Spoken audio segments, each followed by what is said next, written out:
Mother is the protagonist, yet father is not the hero, he is the antagonist within this narrative. They all proclaim that father is a villainous man who forcibly claimed mother, resulting in my birth. However, after giving birth to me, my mother was redeemed by the true hero, never once caring for me and viewing me as a blemish, wishing for my vanishing from this world. In contrast, my villainous father changes my diapers, feeds me formula, and takes me to school, day in and day out. He endures the psychological and corporate warfare waged by the protagonists, while tirelessly caring for me for decades. One day, I inquired, "Father, why do they all label you as the villain?"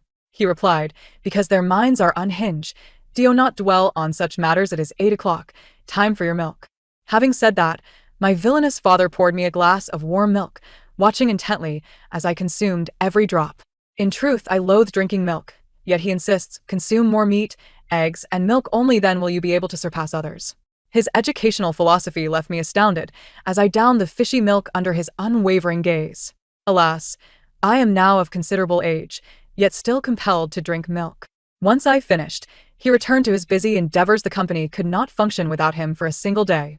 According to the trajectory of this tale, in 3 short years, we may be forced to vacate this grand estate for a rented dwelling, leading a life of an ordinary person.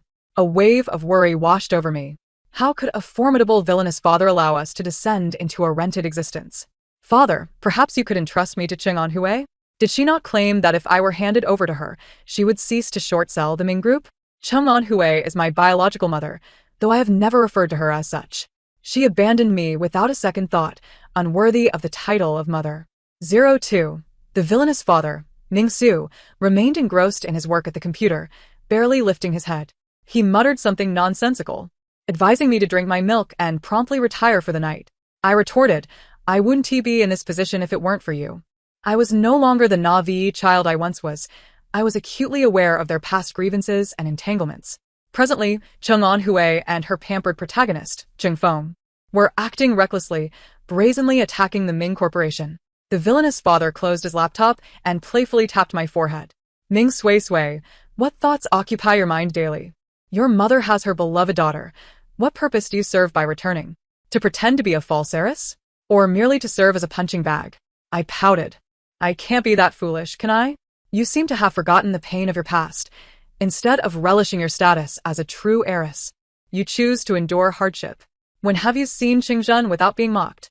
If you're so idle, take the black card and indulge in shopping or travel. If nothing else, pursue some studies or hone your martial skills. You have all day to spare." I responded with a soft "oh," silently accepting the villainous father's black card. He was right. In the eyes of the world, I could not hold a candle to Chung On-hui's genuine daughter, Chengzhen. Every appearance alongside her ended in humiliation. Subjected to the whispers of media and other affluent young ladies, I had been too weak previously, which the villainous father attributed to a lack of proper nourishment. What is she, after all? Throughout your life, your father has always provided you with the best. Why not retaliate? It's infuriating to watch. If trouble arises, I'll support you. If they all claimed I should retaliate and I didn't, it would reflect my inadequacy. 03. Misfortune seems to linger, even to the point of making one choke on water. While indulging in extravagant shopping, I spotted Chung On-hui and Chengzhen selecting garments. The duo entered, with Chengzhen clinging to Chung On-hui's arm. "Mom, there's no need for such extravagance. It's not a significant occasion." "It is indeed significant. It's my precious daughter's birthday. Naturally, she must shine as the most radiant heiress. Whatever you desire, my dear, shall be yours." Chengzhen whined. "I wonder if I could sit for a moment. My feet are sore." Chung On-hui, clearly charmed by this, replied, "In a moment, they'll show you the dresses.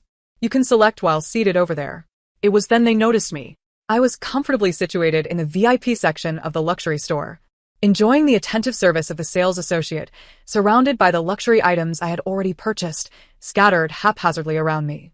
Chengzhen turned pale at the sight. Typically, Chung On-hui and Chung Feng restricted her spending, requiring her to solicit permission for luxury purchases. How could she compare to my carefree attitude of buying at will? The sales associate appeared somewhat embarrassed as my belongings cluttered the area, leaving no room for the mother and daughter. "Ladies, please wait a moment." I was indifferent, but Chengzhen's expression was less than pleasant. She timidly tugged at Chung On-hui's sleeve. "Mom, should we perhaps choose another store? I wasn't aware my sister was here." As Chung Anhui spoke, she reached for my arm. Ming Sui, get up. I remained immovable. My father had just remarked that I should not endure hardship.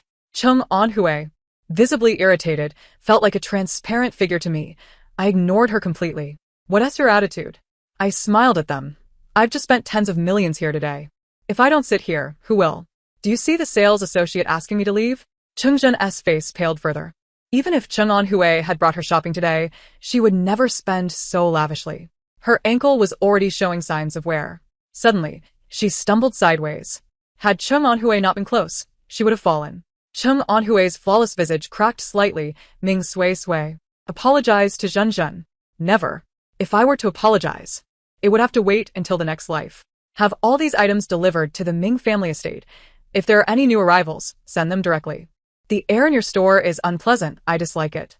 04. Chung Anhui's expression darkened, shrouded in ambiguity. Ming Sui. Do not presume that your connection to Ming Su grants you immunity. Once you obediently marry, let us see how Ming Su will protect you. What? If I marry, I would no longer bear the Ming surname? What a remnant of futile thinking. I cared little for her thoughts, turning on my heel and departing with purpose.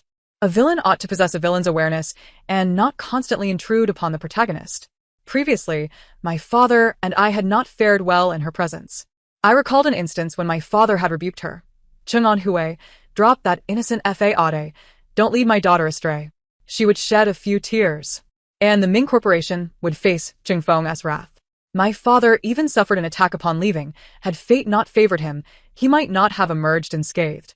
Chung Feng, adopted by the Chung family, was Chung Anhui's most loyal hound, a madman at that.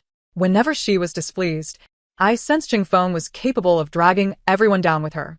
Presently, what displeased Chung Anhui most was me, her blemish prior to marriage. It was rumored that after being forcefully taken by my father, she had contemplated terminating the pregnancy. However, the doctor had repeatedly warned her, if you terminate this child, your chances of conceiving in the future will be greatly diminished. Thus, Chung Anhui begrudgingly bore me, abandoning me at the Ming family doorstep upon my birth. She had no desire for me, nor to be my mother. Moreover, I bore no resemblance to her. I was the spitting image of my father. Both of us possessed strikingly handsome features, exquisitely crafted, perfectly set upon my visage. To any observer, we were unmistakably father and daughter. I grew increasingly attractive and more wicked, yet their verbal assaults held no tangible impact on my life. Because throughout much of the narrative, my villainous father remained the wealthier of the two. This was what irked Chung Anhui the most. 05. Chung Anhui did not relent in her control over me. Her possessiveness had become unbearable. Under the pretext of my age, she sought suitable marriage prospects for me, sending numerous resumes and invitations my way. The previous unsightly candidates were discarded without a second glance. However, when this particular match's resume landed before my father and me, we were taken aback. I had assumed she would present me with a frivolous wastrel. Could there be a catch? The resume belonged to Shiryu, a well-known young heir in the capital, who, after studying abroad, had returned to work in his family business. While he and T elevated the Shir family to the pinnacle of the elite, he was indeed a young man of substance and charm. At the very least, many young ladies aspired to marry him in this locale. My villainous father remarked, such an impressive resume. What trick is she playing? Is this man perhaps gay? Why not go and see? It's merely a social gathering. Consider it a diversion. We exchanged glances, both sensing the gravity of the situation. I sighed and decided to dress appropriately for the occasion. He had certainly piqued my curiosity. Deep down, I doubted Chung Anhui would act out of benevolence. If he were truly a catch, she wouldn't leave him for me. Upon my arrival, I discovered that Shiryu was indeed impressive, standing at 6'3". He possessed a refined demeanor and a visage rivaling that of male celebrities in the entertainment industry. However, his gaze constantly lingered on Chungzhen. Dressed in a delicate white dress, Chungzhen blushed as she announced, I just received my acceptance letter from H University for graduate studies. Though it's somewhat far from home, and my parents are still hesitating. Those around us marveled. In a circle of affluent heirs, few valued education, while many feigned sophistication. Receiving an acceptance from a prestigious institution was indeed commendable. I thought to myself, why has the sister become so affected? I recalled that this university was also among the institutions listed on Shiryu's resume. Indeed, Shiryu's eyes sparkled as he bypassed me and approached Chungzhen. It's perfectly all right. 2. Am an alumnus of this institution. Should you have any inquiries, do not hesitate to ask me. At that moment, Chung-on Hui unexpectedly appeared, warmly seizing my hand. Sway, this is Sure You. Why not introduce yourselves? What did I tell you back then? To study diligently. But now it seems you can hardly interject, Sure You remarked, finally turning his gaze towards me. Subtly, he furrowed his brow. 06. The attendees of this soiree were all invited by the Chung family, each one a sharp-witted individual. In an instant, they began to murmur amongst themselves, isn't that the daughter of the Ming family, the one devoid of any academic prowess? Surely, she must have graduated from some obscure institution. Standing there all alone, how awkward. Indeed, born of the same mother, yet the disparity is striking. It appears to be an issue of education. What good is wealth when one's mind is as empty as a sack? The Ming family's fortune will inevitably be squandered by her. Chung Jun timidly interjected, Sister, what brings you here? Had I known, I would have refrained from mentioning this topic. Her voice gradually dwindled. Even if I spoke of it, you wouldn't comprehend.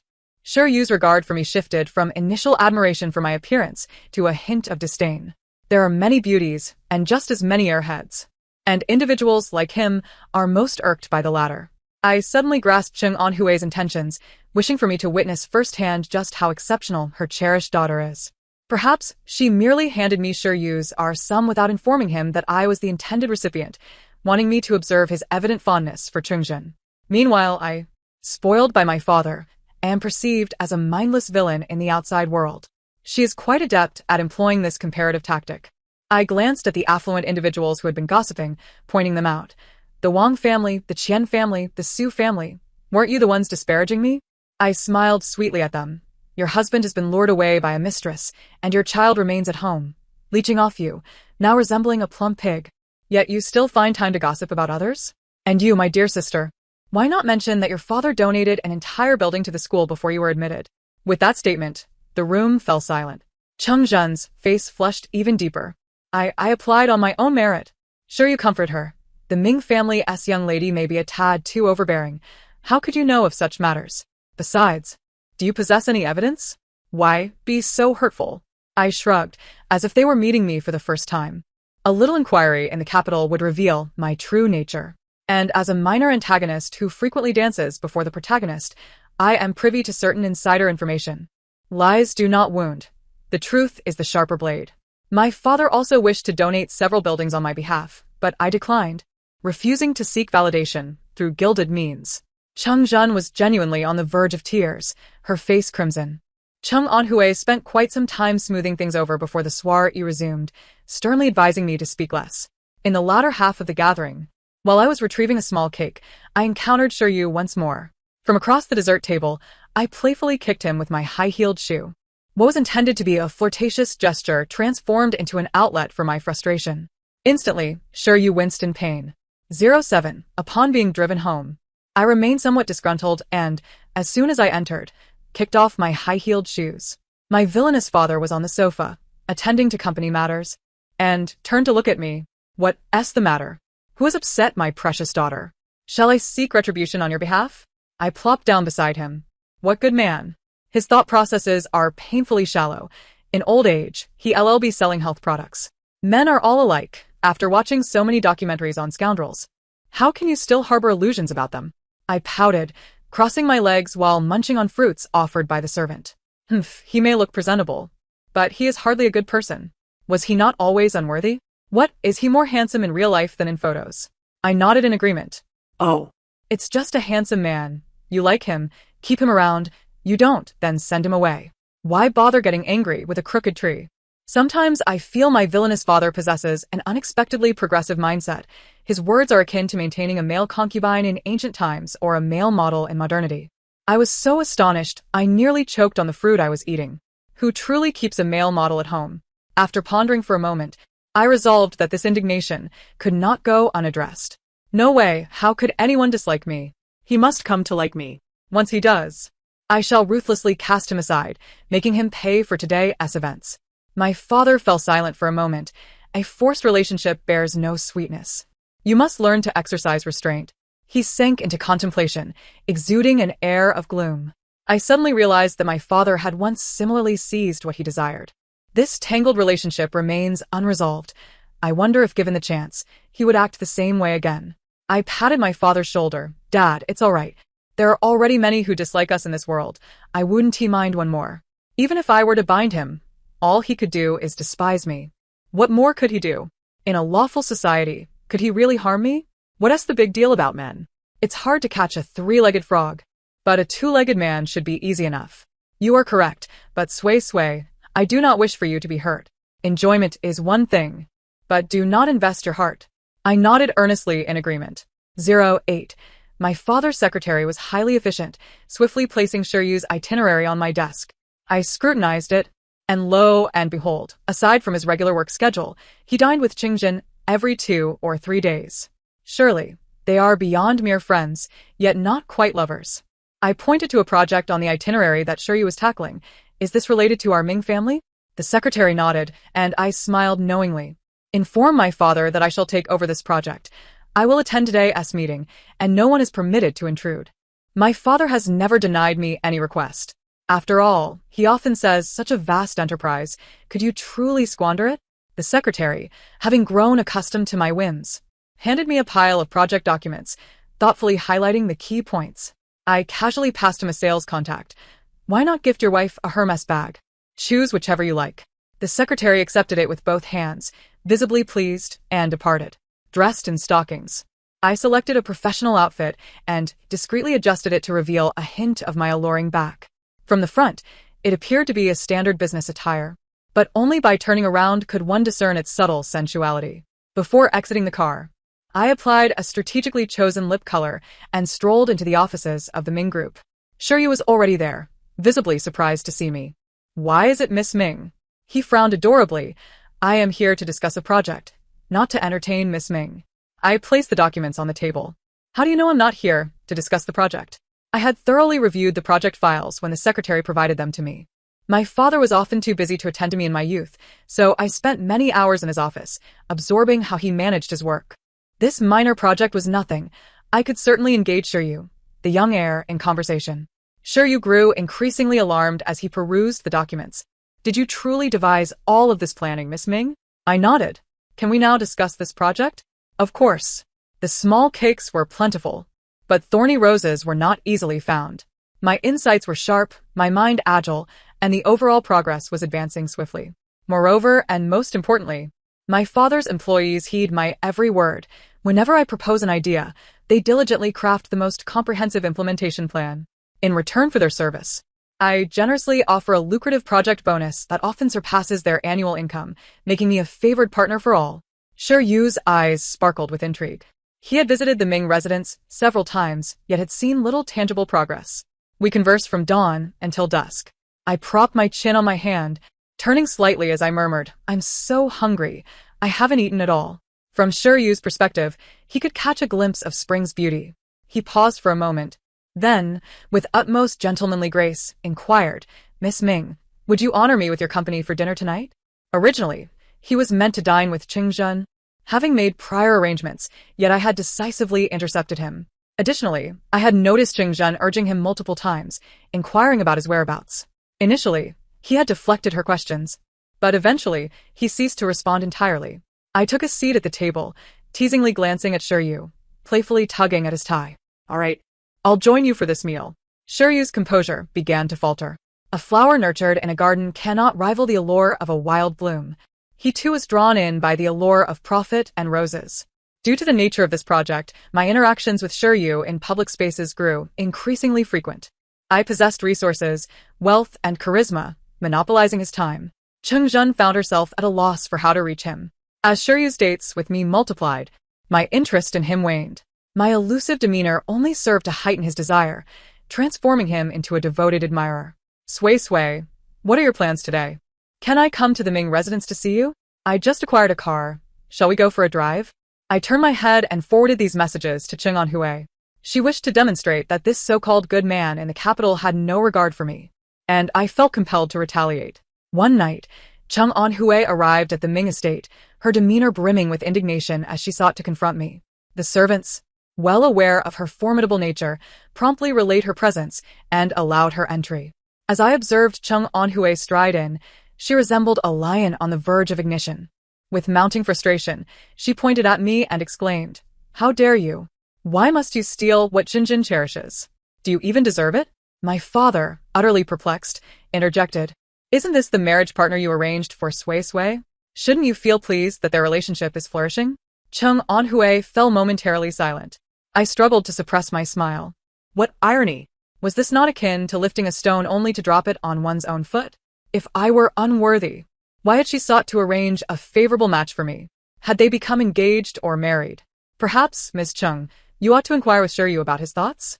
Chung Anhui would never do that. Instead, she would vent her fury on me and my father or turn to Ching Feng for assistance.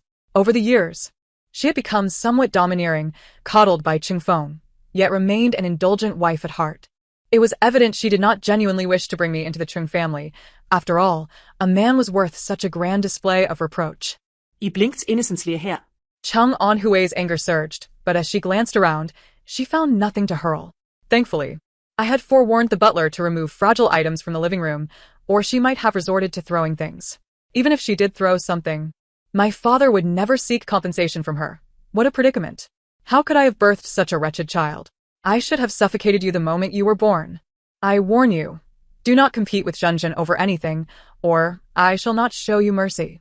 You see, to her, Cheng Zhan was a treasure, while I was merely an abomination. Were she truly influential, she might even wish to end my life. However, my father, the formidable antagonist, bellowed, "Enough. Cheng Anhui, what madness is this? Sui Sui is my daughter. What relevance do you have to her that permits you to dictate terms?" Cheng Anhui trembled as she pointed at me. Yet she is also the child I carried for 10 months. I have a claim to her out of maternal obligation. I let out a scoff, entirely unimpressed. Yet you abandon me. Have you ever heard of a parent who forsakes their child only to later demand to reclaim their role? Moreover, these past years, my reputation in the capital has been tarnished, largely due to your incessant comparisons between me and Chengzhen. If you truly despise me, you ought to have ended my life at birth. Yet, here I stand, having survived against all odds, much to your chagrin. Cheng Anhui seemed taken aback. She had not anticipated my retort. How can you speak to me this way? I am your mother. Your words are hollow, I replied, finding her tiresome. This woman, bold in her actions, yet cowardly in her accountability, had long since lost relevance. So many years have passed, none of this truly matters anymore. Since you insinuated that I would have been better off dead, shall we not formalize our severance of ties? Cease using the title of mother to lecture me. Have you ever cared for me in even a single moment? I signaled the butler, who promptly presented the severance agreement. I had long wished for Cheng Anhui to sign this document. She often exploited my name to tarnish my father's reputation while simultaneously portraying herself and Cheng Zhen as paragons of virtue. My father had endured great hardship raising me, yet my mother was conspicuously absent. I was utterly fed up. Cheng Anhui crossed her arms, raising an eyebrow. On what grounds do you demand a signature? She had reaped too many benefits as my so-called villainous daughter and was reluctant to comply. I smiled, having found a way to maneuver her. If you sign, I shall guarantee that I will sever all ties with Shiryu. I know Qingzhen is infatuated with him, but with a mere beckon, he would follow me like a loyal dog. Surely, you do not wish for your precious daughter's husband to forever harbor feelings for me, do you? I waved my phone, displaying Shiryu's invitation for a spa getaway. Shiryu, is that all right? Pitiful puppy. Min Sui Sui, if you want my signature, your father must transfer the development rights for the area north of the city to me. Otherwise, why would I sign this document? I was taken aback. I had assumed she cared deeply about Qingzhen. To my surprise, her interest was rather superficial. That is out of the question. Very well. Both my father and I exclaimed simultaneously, and he acquiesced. Cheng Anhui pondered for a moment before signing the severance agreement. I had originally intended to assist you, but since you insist on playing the role of the villain's daughter, do not blame me for my lack of courtesy. I nodded eagerly. Please do not hold back. I have no desire to be saved by you, dear heroine. Cheng Anhui is the heroine, or so she claims.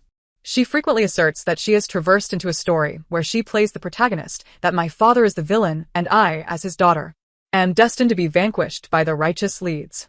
If I were wise, I would align myself with her, potentially securing a sliver of hope for survival. However, I find her insufferable. I cannot bear to share a roof with her for a single day. When I was a child, crying and yearning for my mother, My villainous father brought me to meet Cheng Anhui, who regarded me with nothing but disdain. On one occasion, she begrudgingly allowed me to join her and Cheng Zhen. Cheng Zhen tore my clothes, and Cheng Anhui chastised me, saying, "Look at you, sulking like your father. Do not bully Zhen Zhen, or I will toss you into the trash." You see, she despises both me and my father, yet our familial bond forces us to remain intertwined. Now, at last, we are severing our ties. After Cheng Anhui departed, the vast estate, save for the servants, was left with only my father and me, reminiscent of countless previous nights. Ultimately, we have arrived at this juncture. My father's gaze towards me is imbued with complexity, yet I find myself exhaling in relief, liberated from the grasp of that woman. Do you not harbor even the slightest affection for that lad, sure you? After a moment of contemplation, I mused, his exterior is passable. But why would I desire a man of such dubious character? It stands to reason. If he is already tainted, let him frolic with Cheng Zhen. I offer my father a piece of fruit. Have some. Don't let that madwoman spoil your mood this late at night. My father remained somewhat reticent. I'm sorry? Huh? You still lack a mother. Had that incident not occurred, you would not have had to grow up solely under my care. Dad, what are you saying? I am genuinely happy to be your child. As for my mother, I have never known her. She is a villain. She has never shown me kindness. And yet she has the audacity to speak with such righteousness. My father fell silent for a moment, before recounting the events of that year. I had been inebriated.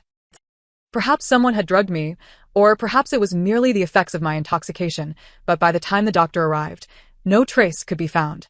Thus, the antagonist father entered the hotel suite, seeking respite. Unbeknownst to him, there lay an unclothed woman within, Cheng Anhui. Yet at that moment his consciousness was clouded.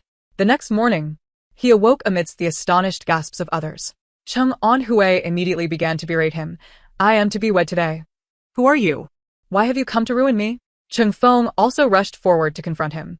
However, Cheng Anhui ultimately did not marry her original betrothed, and this incident disrupted the wedding altogether. Her reputation tarnished, she bore a child, and only then was she allowed to be with the impoverished male protagonist, Cheng Feng. Thus, their narrative of redemption led to marriage. The more I listened, the more I felt something was amiss. Dad, did you never consider that they orchestrated this scheme? The antagonist father paused. I did ponder that, but Cheng Anhui presented herself as a victim, neglecting her responsibilities after you were born. Moreover, as a wealthy heiress, her reputation was ruined. Even if it were a setup, what could she possibly gain? Yet, I remained unconvinced. Had that incident not transpired, Cheng Anhui would have married a wealthy young scion long ago. Where would her current glory be? Though her reputation is sullied, she possesses something tangible to leverage, such as my antagonist father. However, time has passed, and since there was no pursuit of accountability then, it has become an immutable fact now. You will always be my father. You treat me well, while they are all villains. Such is the perspective of a child. Were it not for my antagonist father, I would not have had the freedom to grow as I have. Upon my birth, Cheng Anhui abandoned me, swaddled, at the gates of the Ming family estate, showing no concern for what might happen if they failed to discover me in time. Were it not for my father's oversight, I might very well be scavenging for food in a dumpster now.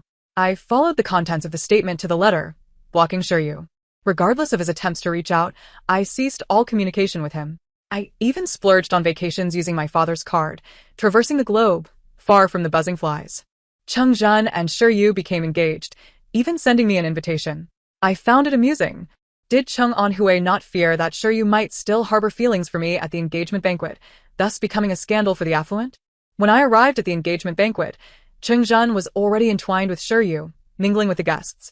I wore a black dress, reminiscent of a petite swan, tailored specifically for me. My father, fearing I might not shine brightly enough, adorned me with a necklace worth over 100 million, freshly acquired from an auction house. Drawing Shiryu's gaze frequently in my direction. During the intermission of the engagement banquet, Shiryu seized the opportunity to pull me aside. Ming Sui Sui, you have such a cruel heart. I quickly stepped back, maintaining my distance. Hey, don't you dare dump all your troubles on me. Have I promised you anything? Shiryu furrowed his brow, lost in thought. I continued. Indeed, I have promised you nothing. It was a mutual arrangement. I have made no commitments to you. And without a formal acknowledgement, who granted you the right to assume a position? Yu fell silent, resembling a forlorn puppy, his eyes downcast, appearing quite pitiful. So, everything you said before was a lie? What deceit? You have successfully gained a beautiful partner. Yu murmured, I never wanted to be engaged to her. But if I don't, will you ever show up? Huh. I failed to catch his subsequent words, yet the clamor outside grew increasingly loud, and remaining here would surely attract the attention of other guests. I hastily made my exit. Let us go. If we don't, tomorrow's headlines will be about us. Yu seemed poised to say something further, but I had already turned to leave. As I stepped outside, Yu followed closely behind, the other guests behaving as if all were normal. Yet, an inexplicable sensation enveloped me. Chengzhan appeared exceedingly anxious and restless, her demeanor betraying her unease. Yu had been absent for such a lengthy spell, and she showed no urgency to seek him out. How peculiar. Today's gathering included many local wealthy merchants, as well as members of the Chung and Shi families. The Shi family had also brought along their most distinguished young leader, Shi Jinshu. Shi Yu's second uncle, had matured, acquired wealth, and shed the naivety of youth. Upon his arrival, Cheng Anhui enthusiastically ushered Chengzhen forward. What an honor! What an honor! Chengzhen reciprocated with a smile. Shi Jinshu approached Shi Yu. Congratulations. Shi Yu nodded, yet his expression bore no semblance of joy. Cheng Anhui raised her glass. We are all family here. This wine was specially airlifted from a vineyard abroad for this occasion. Do taste it. Its flavor is unlike that of most wines on the market. It was crafted to commemorate the birth of our Zhenzhen, a sign of good fortune. Upon her words, Shi Yu drank, as did Shi Jinshu. She served each person a glass, including me, and with keen interest, she urged, drink up, everyone else has, it won't poison you. Observing everyone else partake, I feigned swallowing. At this moment, Cheng Anhui's smile emerged. From now on, we are all one family. Our Zhenzhen is marrying into the Shi family, and I am at ease. While she spoke, her gaze remained fixed on Shi Jinshu, who exchanged pleasantries in return. The two prospective in-laws appeared to converse amiably, leaving Shi Yu sidelined. With 2 hours remaining until the engagement ceremony, Cheng Anhui declared, everyone can retire to the hotel lounge for a while. Our Zhenzhen needs to change outfits. With this, the guests proceeded to the hotel lounge. Each attendant guided the guests to different rest areas. However, the further I walked, the more I sensed something was amiss. How could Cheng Anhui assign me a suite on the top floor when she despised me so? In a flash, I recalled the story my father had told me. Narrowing my eyes, I realized this was merely the same old trick